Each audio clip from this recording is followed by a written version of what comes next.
Ito yung pangatlong sabi nating karanasan ko dito sa Basilan. Una sa lahat, magandang araw. Ako si Master Sergeant Leo San Millan, Mambong, Ito 8728 Infantry Philippine Army. Yung karanasan ko doon sa sumisip nung nag-operasyon kami sa sumisip kung saan kami na palaban sa lugar na yon. Nung panahon na ang sumisip is magulo pa dahil ito yung lugar dati na napakaraming kalaban na matawag natin ng mga Abu Sayyaf. Pinaoperasyonan sa amin yung sumisip sa bandang ibabaw na, sa taas ng 1L. Hindi namin nasahan na mangyari sa kasama namin yung ganun na pangyari. Inatasan ako ng team leader ko na si Captain Aranas na i-clear ko yung isang high ground.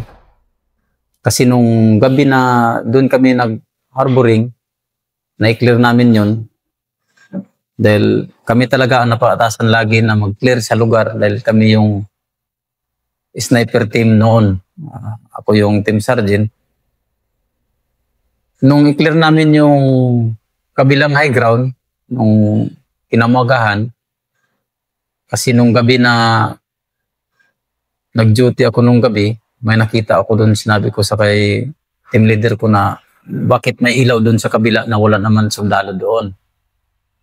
Tinanong ko si Sir Aranas, ang sabi niya, may nakita ka bang ilaw? Sabi ko may nag-iilaw doon sa taas, sir. Gusto ko sana, kung payag ka, i-clear ko muna yung lugar na yon bago natin papasukin ng katim natin. Kaya pumayag siya. I-clear ko yung high ground na yon. Hindi ko alam na kung saan kami dumaan, hindi dumaan din yung kalaban doon. Nagpunta din pala yung kalaban doon sa lugar namin kung saan kami nag-harboring nung umaga na yon. Pagdating ko doon sa taas, nagtawag man si Sir Namuka sa amin. Nagtawag siya sa kay Sir Aranas. Sabi niya, approaching kami sa lugar mo, Bok. Sabi niya ganun sa kay Sir Aranas. Sabi niya, okay lang sir, clear naman yung kwan kasi na-clear na ni Master Mambong, pasok ka na lang. Nasabi ko, duman ako dyan kanina sir, is umaga pa lang. Ngayon medyo tanghali na kasi mag-aalas 10 na. Sabi ko mag-ingat lagi kung magpasok sa lugar na ito kasi ang sumisip is napakaraming kalaban na kung saan nanggaling yung sundalo, din sila magsingit para makaisa sa sundalo. Sabi ni Sir Namuka, sige na, at magpasok na kami, approaching kami sa lugar mo ni Sir Aranas, ang sabi ni Sir Namuka. Kaya pumasok sila. Ako andun pa ako sa kabilang high ground. Nag-clear kami na 5 doon ng mga sniper team. Ang sabi ko, huwag magkumpiyansa sa pasukan nila kasi nga maraming mga kalaban na nagsisingit. Mga 5 minuto lang, papasok na, nagtanong pa siya sa akin. Nagtanong pa si Sir Namuka kay Sir Aranas kung yung hubo na to clear ba. Sabi ni Sir Aranas, clear man yan bro kasi nagdaan dyan sa Mambong. Sabi ko kanina pa ako dumaan yan sir, baka masingitan tayo ng kalaban. Kaya nung sabi ni Sir Namuka na approaching ako, mga 5 to 15 minutes, may pumutok na kaagad. Kaya nagtanong ako agad kay Sir Aranas, sir, ano ba yung putok? Ang sabi, nagsagot na naman yung sabi niya, si Sir Namuka, naambos, natamaan. Sabi ko, mag-ingat na. Kaya, wala akong nagawa. Kung saan yung putukan, sir, pumunta talaga ako doon para may reinforce ko doon si Sir Namuka.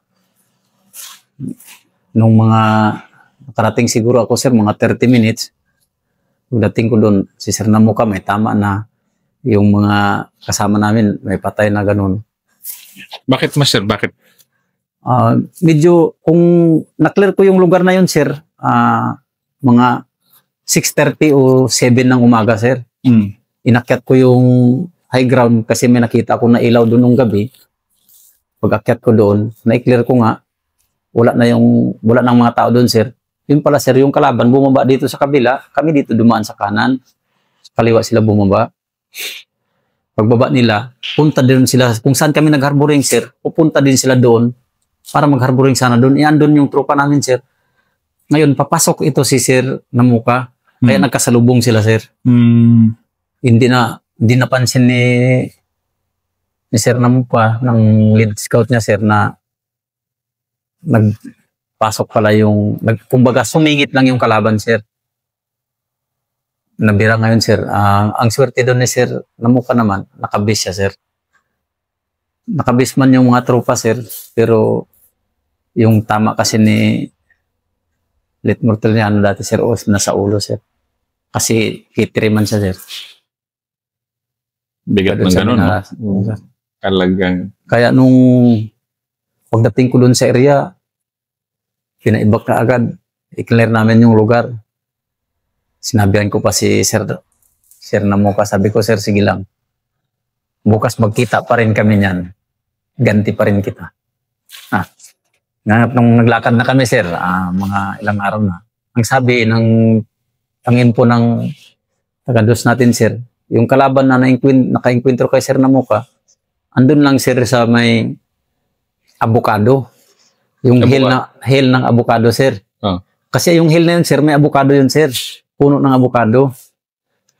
Kaya pagdating nilakad namin yun, sir, halos mag-isang araw din, sir, eh. Pagdating namin doon, nag-harboring muna kami sa taas, high ground. Sabi niya ng umaga, baba na tayo. Binaba namin yun, sir, papunta ng avocado na. Yung nag-lead doon, sir, 3 kapgo, ako isang organic. Pinaiwan. Ba't nag-lead ka na? Sniper ka? Juan man, sir, pina-verify sa akin ni Sir Namuka, ni Sir Aranas, yung 3 kasing high ground nun, sir. Yung sa puno ng avocado, sir, may 3 high ground. Sabi niya, ang info ng dos natin, andun yung kalaban nagkakampo ngayon sa may avocado, sir. May hill yan, sabi niya, 3 hill. Kaya nga sabi ko, ganito na lang, sir, para hindi tayo mahirapan, i-clear muna namin, kasama ko yung mga kapgo, iwan ko muna yung team ko dito sa'yo, i-clear muna namin yan, pag clear, tawag na ako sa'yo, sir. Pagdating namin sa may ilog, sir, may nakita akong bakas doon, sir. Sabi ko, wag na kayo maingay. Kasi yung kalaban, positive, andan sa may avocado ngayon.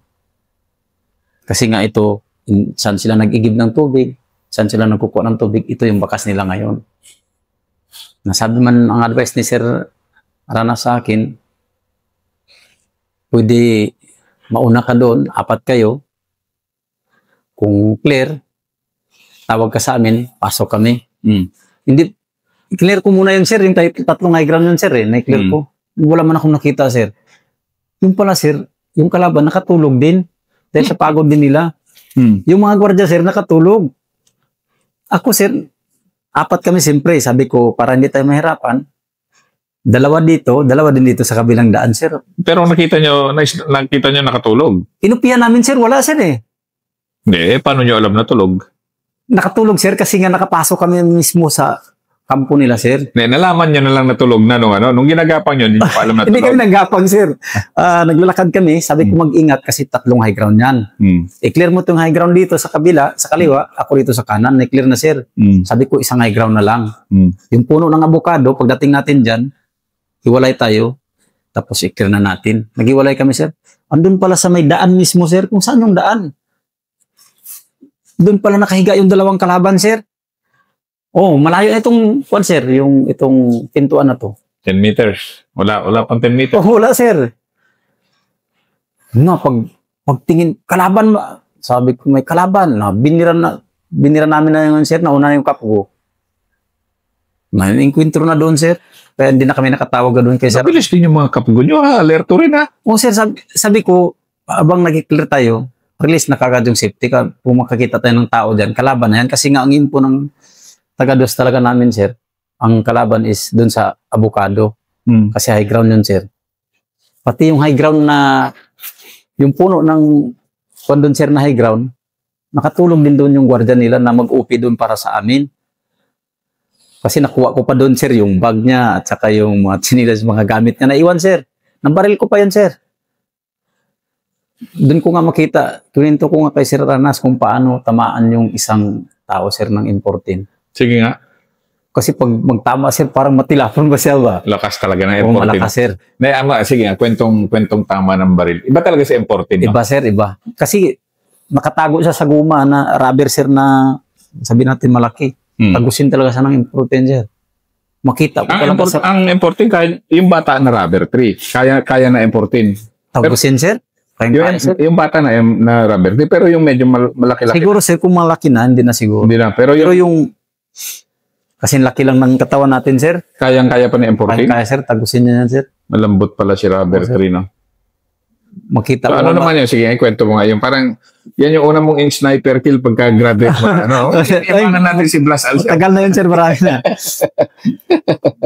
Kaya ba na, yung kung ano yung lakas ng M14, sir? Kasi makita mo talaga na pag putok matama yung tao, matilapon siya, sir. Malakas talaga, no? Oo, sir. Malakas talaga siya. Malakas. Nasubukan ko. Ilang beses ko nasubukan yan, sir. Si Eric Adjibon, sir. Ako mismo nagpatay noon, sir. Ano, no? Si Eric Adjibon, sir. Yung IED expert ng Hulo at sa Kabasilan, sir. Ako nagpatay noon, sir. Sige. Ito, kwento. Sa kwan yun, sir. Sa Danapa yun, sir. Yun yung next encounter mo, di ba? Tapusin mo natin yung encounter na to bago nun. Yung na-encounter dun sa may abukado na yun, sir. Halos mga 1 oras lang, sir. Yan, sila Entrata, yun yung nag-10 sa akin, sir. Pasalamat din ako dyan kasi 4 lang kami, sir. Ako lang isang organic. Nakipaglaban na doon, sir. Halos na maubos yung magasin ko sa katawan, sir. Kasi ako, sir, hindi talaga magdala ng bala, sir, na marami. Akala ko ba 4 lang kalaban nyo? Marami, sir. Doon sa may kunan, sir. 4 lang kami, sir. Yung kalaban namin, sir, is 25 piraso, sir.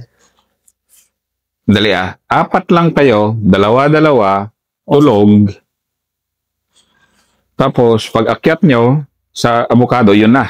Sir, 4 lang kami, sir. Kasi kami man ang nag-una, sir, na i-clear sana namin yung lugar na yun, sir. Kasi yun ang advice ni Sir Arana sa amin noon, kaya nahuli sila. Pero 3 kampanya kami noon, sir. Pagdating doon, sir, andun na yung kampo pala na andun lang sa likod ng kung saan sila nagduduyan, nagkakampo. Doon lang sa likod ng natumbok nyo pala. Akala ko, sir? Akala ko, sandali kasi pinapass forward ko kasi. Akala ko kasi, yung tulog lang, yun lang natumbok nyo. Hindi pala. Gwardiya lang yun, sir. Ito na yung... Bali, 6 na gwardiya, sir. Nakatulog lahat. Kaya napasok namin yung lugar na yun. Sige, napasok nyo. Tapos pagpasok nyo, yun na. Sir, yun na yun. Nabulagaan naman, sir, sa daan.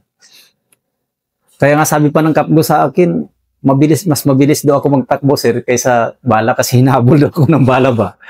Sa dami rin ng ano. Doon ko talaga nasubukan, sir, kumain ng lupa, sir, na kasi pag barilin ako, magtalsik yung lupa, ganun ba.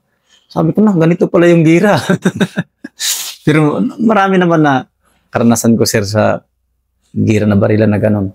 Pero anong kakaiba doon? Dahil nabulaga kayo. Apat kayo versus 25. Oo, sir. Nabulaga sila, sir. Hanggat pumasok na yung mga ibang tropa, sir. Nagtawag naman ako sa radyo kung pwede tulungan kami kasi 4 lang nga kami, sir. Nang-stopid pa yung M16 nung isang kapgo ko, sir. 3 kapgo sa isang organic. Ikaw lang, organic? Oo, sir. Ako lang mag-isa. Akong organic na isa, tapos kapgo na yung lahat, sir. Sa 4 kami. Matindi. Partida talaga. Kasi, hindi man sa pagkuhan, sir, dati, pagka operasyon yung usapan, ako talaga yung hanapin ng mga officer dati dito, sir. Sila ni Sir Rana, Sir Neblisa, kahit sino yung mga battalion commander, sir. Ako yan ang hanapin. Pero, hindi ko pinikwento yan, sir, sa pamilya ko, sir. Hindi ko pinikwento. Dito lang, ang nakakalam lang, sir, yung dito sa kampo lang. Mga sundalo na kuhan. Kaya sabi ng ibang sundalo dito pag may magdating ng private, ano gusto mo? Encounter doon ka sa team ni Master Mambong magsama para makaranas ka. Hindi kasi, si Master Mambong kasi Master Sergeant na. Ngayon. 9 years na kapgo, lumaki sa gyera. Ngayon, kinukwento niya, malapit na siya mag-retire. Kinukwento niya yung mga masasayang karanasan niya na bilang warrior. So, sige, tuloy natin. So, apat pala kayo versus 25. Medyo... Sir, ang sabi talaga ng dosen na nasa 25 piraso na lang sila, sir. Kasi nga, nagkahiwa-hiwalay sila nung na-enkwentro dun sa kabila. Nung na-enkwentro kami na ni Sir Namuka, na ako ni Sir Namuka, hanggat hinabol na namin. Sabi ko, sir, iganti pa kita ba? Iganti pa kita hanggat nung umaga na-enkwentro kami uli. Tapos binantaan pa nila na ako. Sabi niya, sige lang. Alas kasi yung codename ko dito, sir eh. Sabi niya, sige lang Alas. Makaganti rin ako sa'yo. Sabi daw ng mga abusaya ba? Ma-monitor man nila, sir, sa mga CBO dyan, sir, mga kapgo na gano'n. Ay, Alas yung ano mo dito? Oo. Daming namatay na mga kasamaan ko dahil sa'yo. Daming nawundid sa amin. Sabi niya, dahil sa'yo. Nung natapos yung gira doon, sir, katagal, sir eh. Hindi, ikwento mo nga yung ano ba? Puto ka na. Oo, sir. Anong ginawa ng tatlo mong ano? Nag-stoppage pa isa? Doon, sir. Yung avocado, sir, hindi maliit na sir, na puno. Nagkasya silang tatlo doon, sir. Ako lang ako makubiran, sir. Kasi daan yun, sir. Wala talagang puno, sir. Maliban doon sa avocado lang, sir. Ngayon pala Hindi ako nakapasok doon, sir. Hindi ako nakapasok doon sa may puno ng avocado kasi andun na nga yung dalawang kapwa ko, sir, na nakatago doon sa may avocado. Ayaw ko rin na makulong kami doon sa isang puno yun, sir. Kaya tumakbo akong umikot. Wala na akong makubiran. Lumaban na ako na nakaluhod na lang, sir. Yeah, ito yung mga banat talaga ng mga... Dumating yan, sir. Kahit tanongin mo yan, si Master Entrata, sir. Nakaluhod pa ako niya na... Bumibira. Bumibira, sir. Ito kasi yung mga kwento na kuminsan hindi makapanipaniwala pero totoo. Pero ang sundalong Pilipino talaga sadyang matapang. Ito na ngayon, kneeling position. Walang nagawa na, sir. Walang cover. Wala na, sir eh. Mag-isa ka na organic. Ang organic kasi ibig sabihin regular force na special forces talaga. Yung tatlo, kapgo. So hindi naman sa ano, pero hindi kasing level. Di ba? Pero yung mag-isa ka versus 25, ano yun, ikot-ikutan ka. Hindi man sila makaikot dito, sir, kasi high ground yung pinupiston. Hindi naman sila makababa dito papunta sa amin kasi sa baba kami, sir. Sila sa taas. Kaya hindi man nila makonsert kasi lumaban man talaga ako ng gusto, pati yung kapgo ko. Bali dalawang kapgo na lang kasi yung isa, nasira na yung baril niya, dalawang kapgo na lang yung lumaban at saka ako na lang, sir. Kaya nung nagtawag ako sa radyo, sabi ko, punta kayo rito at magtulong kayo sa amin kasi apat lang kami. Ma-assault kayo. Oo, sabi ko, baka kung kami dito, hindi na ako makonta. Sabi ng mga katim ko, kailangan, sir, punta namin si Master Mambong kasi team sergeant namin yun, hindi namin iwan yun. Kaya ayan, sila Entrata, yung mga katim ko dati, sir, sila Miswari, sila ni Marquez, si Tidang, yun talaga yung nagtulong sa akin, si Prangos. Nadatnan pa nila ako doon na nakaluhod lang doon sa may ikuan. Mag-isa ka? Oo, sir. Tapos sabi ni Prangos, mag-cover tayo dito sa puno na to. Basta mo, sir, saka ako nag-cover nung nakarating na sila. Yung isang puno na yun, apat kami nag-cover doon. Pati si sir, nag-cover. Sabi ko man kay sir, sabi ko, wag ka dyan, sir. Ang bala, malakas yung bala, matamaan ka, mag-cover ka dito sa puno. Saka ka lumaban. Pinakover ko talaga, sir. Sabi niya, ikaw, bakit ikaw? Sabi ko, sige lang. May kwan pa ito, sir. Sabi ko, may guide pa sa atin. Maganda pa yung panahon ng panalangin natin, sir. Sabi ko, magtago pa na dyan. Kaya, una namin yung official namin, sir. Sunod na si Prango, sunod si Tidang. Pang-apat na ako dito sa likod. Kaya nung halos nagkuhan ata yun, sir eh. Umalis na ata si sir dahil sa ganun, sir, ba na kuhan. Nakalimutan ko na yung apelido ni sir. Sabi niya, ganito pala yung basilan pag mangira. Pero ikaw nun, ano ka na nun? Na-memorize mo na yung mga ganito. Oo, sir. Medyo, Sarinto na ako nun, sir eh. Sarinto na ako. Sarinto na mag-start. Sarinto ka na. Dito ka na lumaki. Dito na. Dito ko nakuha lahat ng rangko ko, sir. Yung service ko dito na sa 46 Battalion. Dito ako nag-corporal hanggang master, sir. Bakit dito? Nakukuha mo na yung laro dito sa Basilan ng mga panahon na yon, di ba? Oo, sir. Ano bang laro ng labanan dito sa Basilan? Iba kasi marunong ka na eh. Baga, na, hindi mo na ako magaging gulatin kahit na sir. iniling position ko lang. Kasi lagi ko man pag mag-enkwentro, sir, bakit sabi ko, parang simple lang yung galaw nila. Sa amin, parang mahirap kasi hindi mo makuha kung paano sila gumalaw ba.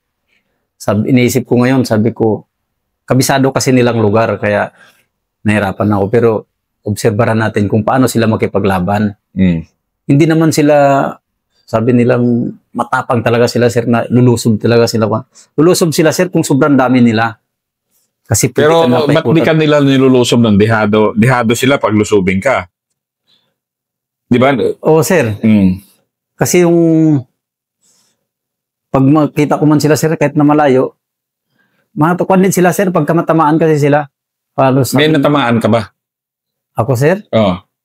Hindi pa ako natamaan ni minsan. Hindi, may natamaan ka ba sa mga kalaban? Oo naman, sir. Sige. Hindi, kwento nga. Kasi minsan talaga, yung una mong, kasi alam natin yan, pag may namatamaan ka, ano rin yan? Yan na, sir, ang isang bagay talaga, sir, na ayaw nila, sir, pag may matamaan sa kanila.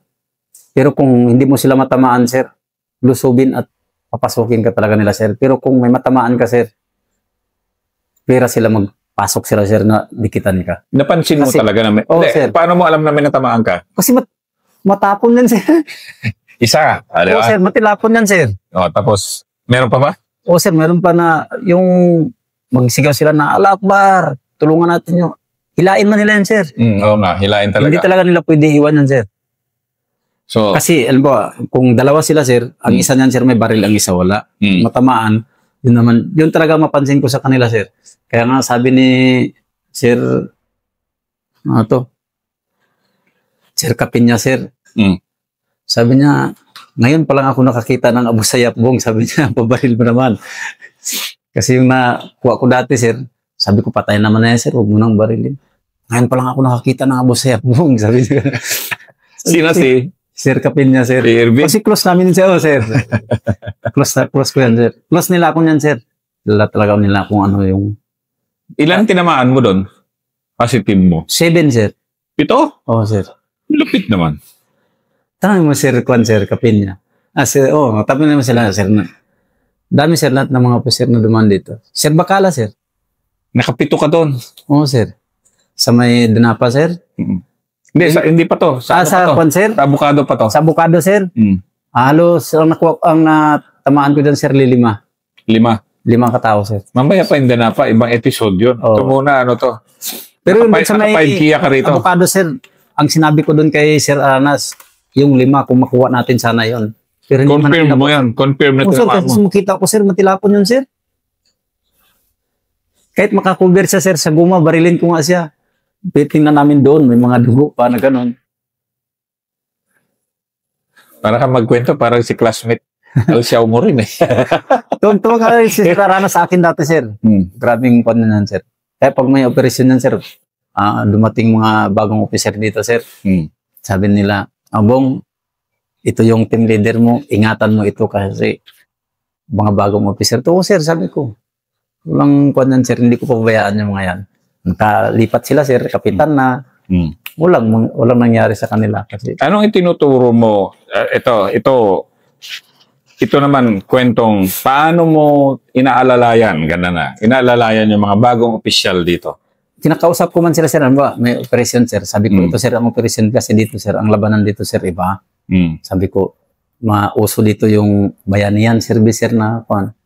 Ganun man ano dito. tawag? Akala ko Pintakasi. Pintakasi. Pero bayanihan service din pala. Sir. Sabi na, ito. Ngayon ko lang marinig yan. Bayanihan service dito yung kalaban, sir. Ang tawag. Akala ko Pintakasi lang tawag. Pintakasi ba, sir? Yung mga kwento nga, mga kwan lang, sir, ba? Sabi ko, mga Pintakasi dito, sir. Pero sabi ko, ikaw, sir, kasi bago ka pa man dito, ang officer kasi, sir, dapat nauna man siya kasi siyang yung mga lead scout at saka guide, yung mga ganun, sir, ba? Sabi ko, ikaw, sir, kung pwede, kung payag ka, ako mauna sa'yo. Dito ka lang sa likod ko. Ginaganon mo. Mga bagong opisyal. Mga bagong opisyal, sir. Ang sabi kasi ni sir sa akin, sir, ingatan kita. Kaya ingatan kita, sir. Hindi ka mapaano pag nabang nandito ako, sir, sabi ko. Pera lang kung unang putok tinamaan ako at namatay, ikaw nang bahala sa atin, sir. Ganun lang, sir. Pabiro ko lang yan, sir, lagi sa kanila. Pero, sir, habang bago ka pa lang sa serbisyo, opisyal ka pa naman, sir, ingatan kita. hindi ka mapano. Yan, sabi. Kaya grabing tiwala nila yan sa akin, sir. Pag alis nila yan, sir, magpon pa sila sa akin, pasalamat na gano'n. Sabi ko, okay na yan, sir, nakaservice. Kung doon pagdating mo na sa taas, kung retire na ako, baka maalala mo pa ako sa sunod. Ayan, maalala ka sa mga videos.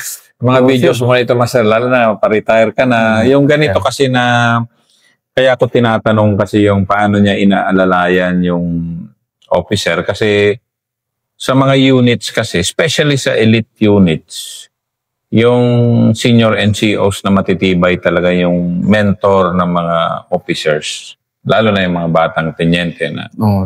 Kasi sa field, kahit saan ka man mag-graduate na institusyon, basta makinig ka sa mga senior NCOs, mag-survive ka. Pero kung hindi ka makinig, maaaring mamatay ka. Tama, Master, no? Oo, sir. Yan, kayo tulad ni Master, talagang mentor siya ng mga kasi ganon yung sige nga, Master, yung relationship nga ng young officer katulad mo na veterano na ba? Paano dito sa unit nyo? Paano yung respetuhan na ganon? Batang official na dumarating. Bilib niya ako sa mga bata. Nabiliban ko dati, sir, ang gusto ko talaga sila Sir Ramos dati, Sir Nobleza. Yung mga official na yung nasa PME ba, sir? Kasi kung makita nila AP sir na senior, may respeto ba sila, sir? Hindi naman sa ibang official na, siguro iba-iba rin man yung tao, sir. Iba-iba rin yung kahit official ka man, iba-iba ba? Huwag mo lang, ako, pag sabi na, sir, ganito mag-operasyon tayo, ikaw officer ka, sabi ko, habang ako nauna sa'yo dito, sir, ingatan talaga kita na ako. Bakit mo ginaganon, Master? Kasi sir, malaki pa ba yung bunuin ba nila, sir, na mahaba kasi, pa sir, mahaba pa, sir, yung nila na tapos malaki pa natapos nila, mataas yung karangalan nila, sir, dapat masubaybayan ba nila yun, sir, hanggang sa pagtanda nila na kung hanggang saan sila abutin ba, sir. Yun ang gusto ko rin, sir, na kung naabot ko man yung ganitong sitwasyon, sir, dapat maabot din nila, sir. Na hindi sila ba mapahamak, sir. Kasi malaki ba yung, kumbaga, malaki ba yung posisyon nila, sir, kaysa sa amin naman Kaya ayaw ko rin na pabayaan lang din sila na kung baka magkwento pa yung tao. Si Sir ganito, kung hindi lang napabayaan ng mga EP yun dati, siguro ngayon, ganito na yung rank ko. Kasi naririnig ko dati yan, sir. Na halos napabayaan yung ibang officer. Ganon. Kaya sabi ko, sa operation, sir, mag-ingat talaga tayo. Lalo na sa'yo, ikaw officer, tapos malaki pa yung, mataas pa yung nakuha mo dun sa pag-officer mo. Bumibilib ako dito kay Master Bong kasi yung kanya na nakita ko kasi na sa lahat ng mga elite units, performing units, yung katulad niya na pinapangalagaan yung officer niya, ramdam na ramdam mo So, inaalagaan siya ng officer niya, inaalagaan din yung officer niya, yung respetuhan. Na katulad niya, na mentor talaga. So, parang hindi, Master, pinapabilib mo ako dahil yan yung kulturang, itong mga war stories kasi na to, dito nyo nakikita at nararamdaman na yung, hindi lang gera-gera yung ating mga units, kundi napakataas ng respetuhan dahil yan yung, yun talaga Master, no? Oo, sir. Basihan ba ng pagkatao natin, sir, yung respeto kasi? Kung ano yung pagkatao mo, sa respeto mo yun, sir, para respetuhin ka rin Galing ni Master.